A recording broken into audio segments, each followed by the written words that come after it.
మన ప్రభువు ప్రియ రక్షకుడైన యేసుక్రీస్తు వారి నామంలో మీ అందరికీ వందనాలు తెలియపరుస్తున్నాను. బందర్ దగ్గర మచిలీపట్నంలో ఉత్తరపల్లి ఊరికి రావడం జరిగింది. మీ అందరికీ ఒక వాక్యాన్ని చెప్పాలని చెప్పి నాకు మనసులో ప్రేరణ వస్తుంది. అపోస్తుడైన పౌలు ఫిలిప్పీలకు రాసిన పత్రిక 4:19 చూస్తే, కాగా దేవుడు తన ఐశ్వర్యం చొప్పున క్రీస్తు మహిమందు మీ ప్రతి అవసరమును తీర్చును అని వాక్యంలో మనం చూస్తాం. చాలా సంవత్సరాలు ఈ వాక్యం నేను విశ్వసించాను. ఒక కోణంలో దీన్ని అర్థం చేసుకున్నాను. ఏంటంటే దేవుడు నా ఆర్థిక అవసరతలు తీరుస్తాడు అని అనుకున్నాను.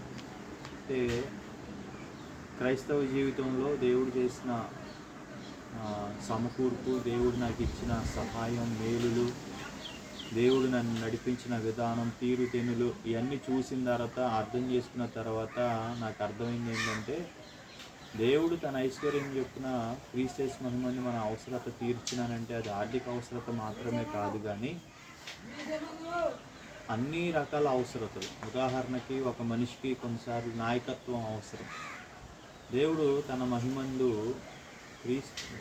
తన ఐశ్వర్యం క్రీస్తు మహిమందు మన ఆర్థిక అవసరతలు మాత్రమే కాదు, కానీ నాయకత్వ అవసరతలు తీరుస్తాడు. అట్లాగే మనకు వాక్యం తెలియకపోతే వాక్యాన్ని చెప్పే వాళ్ళని దేవుడు మన దగ్గరికి పంపించి వాక్యాన్ని తెలుసుకోవాల్సిన అవసరత దేవుడు మనకి తీరుస్తాడు.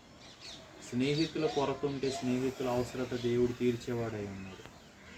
బంధువులు లేకపోతే బంధువులు దేవుడు మనకి ఇచ్చేవాడై ఉన్నాడు. జ్ఞానం లేకపోతే జ్ఞానాన్ని ఇచ్చి మన అవసరత దేవుడు తీర్చేవాడు.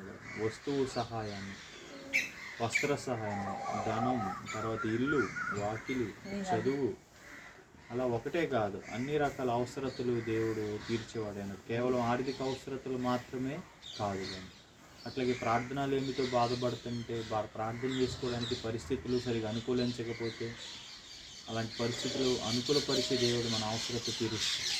అలాగే ఆత్మీయత జీవితంలో సరైన ఆత్మీయత లేకుండా మనం ఉంటే, ఆత్మీయతలో సరిగ్గా వెళ్ళాలని మనం ఆశపడితే ఆ అవసరతను కూడా దేవుడు తీర్చేవాడే. మన అవసరతలు దేవుడు తీరుస్తాడు. దేవుడి మాటలు మన వినికిడిలో దీవించును గాక.